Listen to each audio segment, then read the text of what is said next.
Bonjour à toutes et à tous, bienvenue dans ce nouveau podcast des auteurs de Magellan et compagnie. Aujourd'hui on se retrouve avec Jean-François Denis. Bonjour Jean-François. Bonjour Calvin. Qui a du coup écrit Transmusique Express, un voyage musical. Alors Jean-François Denis, donc anciennement attaché culturel à l'Institut français de Singapour, puis ensuite conseiller au ministère de la Culture de Taïwan, et présentement conseiller d'action culturelle et territoriale au ministère de la Culture française. C'est bien ça? C'est ça. Et puis aussi, j'ai été journaliste, notamment pour Radio France Internationale, pour Kappa Online, une filiale de l'agence audiovisuelle Kappa. Et c'est ce métier de journaliste aussi qui m'a permis d'être dans cette position d'observateur et de passeur de culture aussi.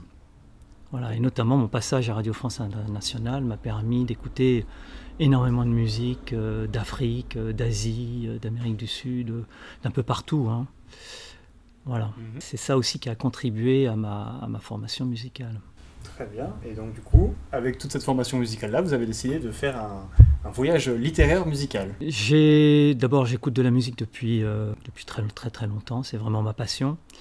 Et j'ai une passion pour les échanges culturels, les points de rencontre entre des personnes de cultures différentes. Et la musique permet cette rencontre finalement assez facilement. Et c'est ça qui m'intéresse, c'est de voir comment des personnes se rencontrent autour de la musique et s'échangent comme ça des traditions culturelles, s'échangent aussi des rapports au monde, des manières d'être au monde. Chacun a sa propre manière d'être au monde. Et on est tous façonnés par des traditions, un environnement culturel. Et je trouve qu'il y a des musiques et surtout des artistes qui permettent cet échange, ce passage. Et au-delà de la musique, j'ai toujours été intéressé par ce passage d'une culture à l'autre. Et finalement, ce livre était un moyen de synthétiser, récapituler un petit peu tout ce que j'avais pu entendre, et pas seulement entendre, mais aussi vivre, en termes de rencontres avec d'autres personnes qui avaient d'autres cultures que la mienne. Un autre rapport au monde que le mien, et grâce à la musique, m'ont entraîné dans d'autres mondes. Très bien, et donc c'est pour ça que vous avez décidé de faire un carnet de voyage et de partir à la rencontre de musiciens et justement d'échanger avec eux sur ce thème-là. Voilà, surtout que certains musiciens, j'avais eu le bonheur de pouvoir les interviewer quand j'étais journaliste. Je pense à Oasis Diop notamment, Nui Henley par exemple. Et donc là, je me suis rappelé un peu tous ces musiciens que j'avais pu interviewer, et puis toutes celles et tous ceux que j'ai écoutés et qui m'ont beaucoup marqué parce qu'ils m'ont vraiment transporté ailleurs. Voilà, la musique est pour moi vraiment c'est mon moyen de transport préféré. C'est beau. Et alors comment vous avez trouvé ces artistes-là? Pourquoi ces artistes précisément?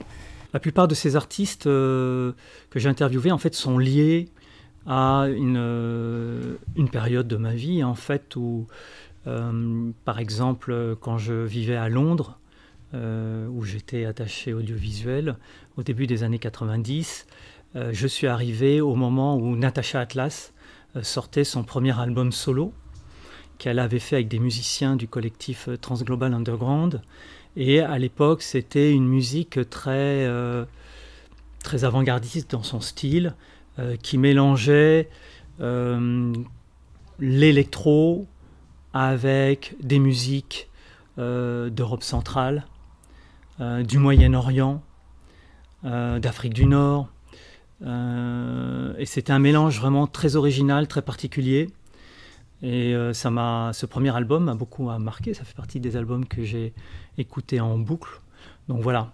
Après, quand j'étais à Hong Kong, curieusement, c'est à Hong Kong où j'ai écouté pour la première fois Ali Farka Touré. J'avais travaillé à RFI pendant plusieurs années. J'avais écouté beaucoup d'artistes africains, mais je ne m'étais pas arrêté spécifiquement sur Ali Farka Touré. Et curieusement, c'est en étant à la terrasse d'un café à Hong Kong que tout d'un coup j'ai entendu cette musique d'Ali Farka Touré. Et dans ce contexte-là, elle m'a vraiment marqué, elle m'a frappé, elle m'a emmené ailleurs. Il y avait un contraste tellement puissant entre sa musique et l'environnement hongkongais que j'ai été pris par cette musique. Et ça m'a donné envie, quand j'ai fait le livre, d'écrire justement sur le cheminement d'Ali Farka Touré, qui lui aussi a eu un parcours de voyageur aussi, un parcours qui l'a amené de l'Afrique à l'Europe, pour justement, et aux États-Unis d'ailleurs aussi, pour justement travailler, produire avec d'autres artistes qui auraient d'autres traditions. Très bien, donc des rencontres marquantes qui vous ont fait faire ces choix pour ensuite écrire ce magnifique livre. Voilà. Et donc pourquoi ce titre Transmusique Express? Est-ce que c'est un lien entre le moyen de transport qui relie les gens à travers la musique également, ou comment vous l'avez choisi? Oui, dans Transmusique Express, il y a cette notion de transport. En 2005, j'avais couvert pour Radio France Internationale, pour RFI Musique, les transmusicales de Rennes, en Chine, ce qui était à Pékin, ce qui était vraiment un événement. 3 soirs de musique, 3 soirs de festival, fin juin, dans un contexte très particulier. Il y avait des artistes formidables de Bretagne, de France, et puis des artistes chinois, d'un peu partout en Chine, de Chine centrale, de Pékin, etc. Donc là, ça a été une expérience justement de rencontre interculturelle vraiment forte. Et pour revenir en Europe, j'ai pris le transsibérien. Voilà. Et d'où aussi le nom de Transmusique Express, parce que c'est lié au Transmusical de Rennes, qui là aussi c'est un festival qui a vraiment contribué à ma culture musicale et à m'emmener ailleurs. Le transsibérien, je suis un adepte des voyages en train et des voyages transcontinentaux en fait. J'aime les voyages transcontinentaux, quelle que soit leur forme. Alors, du coup, on a parlé un petit peu du contexte du livre, on va rentrer un petit peu plus dans les détails. Donc, ce livre, c'est un recueil d'interviews que vous avez fait avec plusieurs musiciens. Donc, quel style musical on peut retrouver à l'intérieur de ce livre? Pourquoi avoir choisi ces styles musicaux-là? Et quelles ont été vos influences? J'ai interviewé des artistes qui ont chacun un style qui leur est propre. Donc il y a quand même une grande variété.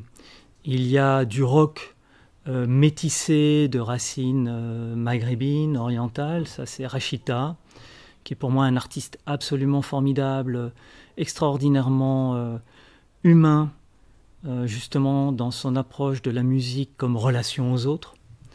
C'est un artiste qui n'a pas hésité dès le départ à mélanger ses propres racines, ses propres traditions avec la chanson française, avec le rock anglais dont il était un grand admirateur, à mettre même des boucles électro, puisqu'il a enregistré un album justement en Angleterre au début des années 90, où justement il y a quelques petites touches même de jungle dans ce mélange très métissé. Il y a par exemple des artistes comme Natacha Atlas qui, elle, mélange électro et ses racines égyptiennes. Il y a des artistes comme Nguyen Le qui, lui, de parents vietnamiens, paradoxalement s'est orienté d'abord vers la musique caribéenne, avant de petit à petit revenir vers les sources vietnamiennes, asiatiques de la musique, qui correspondaient à ses propres racines. Playlist que je vous conseille d'ailleurs est disponible sur Deezer. C'est intitulé du coup Les Antilles au Japon, si je ne me trompe pas. Et c'est vraiment super à écouter. On sent vraiment la transformation d'un style à l'autre et c'est très chouette. Voilà, donc on passe, là aussi il y a un mélange de styles qui est très intéressant. Au début il est très très jazz. Et puis après, il produit des albums avec des chanteuses vietnamiennes. Et là, tout d'un coup, on est dans le monde de la musique vietnamienne, qui est très différent du jazz qu'il faisait au début avec Ultramarine. Dans les rencontres marquantes aussi, je voudrais parler de ma rencontre avec les deux membres d'Interzone, donc Serge Tessoguet et Khaled Al-Jaramani, qui sont un bon exemple justement de deux artistes vraiment libres dans leur expression musicale et qui travaillent ensemble depuis 25 ans. Voilà, ils ont sorti leur 5e album l'année dernière, en 2024. Et ils ont appris à se connaître pendant 25 ans, à faire évoluer leur fusion musicale. Serge Tessoguet vient du rock, il a évolué vers l'improvisation, vers des formes beaucoup plus libres. Et Khaled Al-Jaramani, avec son propre langage musical, les makams, lui aussi est rentré dans l'univers musical de Serge Tessoguet. Et cette rencontre produit vraiment une fusion unique qui est parfois très rock et parfois très méditative. Et offre, je trouve, une fusion assez unique. Un autre artiste dont je voudrais parler, qui a eu une démarche vraiment intéressante, justement dans ce côté transculturel, aller vers l'autre, d'une manière sincère, c'est Frédéric Galliano, qui est à l'origine donc un compositeur, producteur, un DJ, qui vient lui aussi du jazz et de l'électro. D'accord. Il a fait un premier album avec les frères Belmondo, donc deux ténors du jazz, de la scène jazz française. Et puis, il a eu un coup de cœur pour l'Afrique, notamment l'Afrique de l'Ouest, et notamment toute cette tradition musicale de l'Empire mandingue, tout ce mélange de traditions musicales qui existe déjà dans l'Empire mandingue. Et il ne s'est pas contenté de faire comme beaucoup d'artistes électro, de prendre des samples de voix africaines pour les mettre en boucle. Il a été vraiment sur place pendant plusieurs années, enregistrer des artistes d'Afrique de l'Ouest et de leur offrir vraiment un espace d'expression, parce qu'il a créé son propre label, Frikiwa, pour pouvoir donner l'occasion à ces artistes avec lesquels il a d'abord enregistré pour ses propres albums, Frédéric Galliano et African Divas. Eh bien, il a enregistré toute cette série d'artistes en leur donnant l'occasion de faire un album avec leur propre musique. Et il a enregistré les sons, les musiques telles qu'elles existaient vraiment, c'est-à-dire sans artifice, sans trucage, sans bidouillage. Et donc, il donne à entendre vraiment ses voix, ses musiciens, ses interprètes. Et justement, il évite cette posture postcoloniale qu'on a pu retrouver parfois dans certains artistes des années 80 ou même début des années 90, qui allaient enregistrer en Afrique, mais en fait, il piquait les sons, tout simplement. Et puis, hop, il les remettait comme ça dans des boucles. Mais lui, il a vraiment été plus loin. D'accord. Petite question, du coup, est-ce qu'on peut retrouver les sons des artistes dont tu parles dans ton livre? Et si oui, où? Alors, nous avons créé avec Magellan un site internet, transmusiqueexpress.com. On peut le trouver du coup dans le lien de la description. Sur lequel il y a une présentation des principaux chapitres du livre.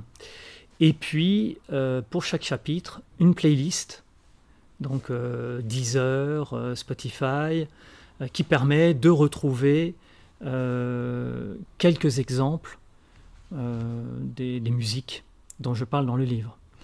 Et puis, il y a aussi une exclusivité, il y a le programme que j'avais fait pour Radio France Internationale à l'époque, qui s'appelle Trans en Chine, et qui est donc un programme où on peut entendre les artistes, une grande partie des artistes qui étaient programmés ce week-end-là à Pékin pour le festival Trans en Chine, avec des extraits d'interviews des artistes français et chinois. Voilà, et donc ça c'est une exclusivité pour le site. Merci beaucoup en tout cas Jean-François Danis d'avoir pris ce temps pour faire cette petite interview. Merci de m'avoir invité. Pas de souci. Vous pouvez du coup retrouver ce livre sur Magellan et compagnie, notre site, et également aussi sur Transmusique Express, le site monté par Jean-François Danis. Voilà, merci à tous de nous avoir regardés et à la prochaine pour une nouvelle interview d'auteur de Magellan et compagnie. Au revoir.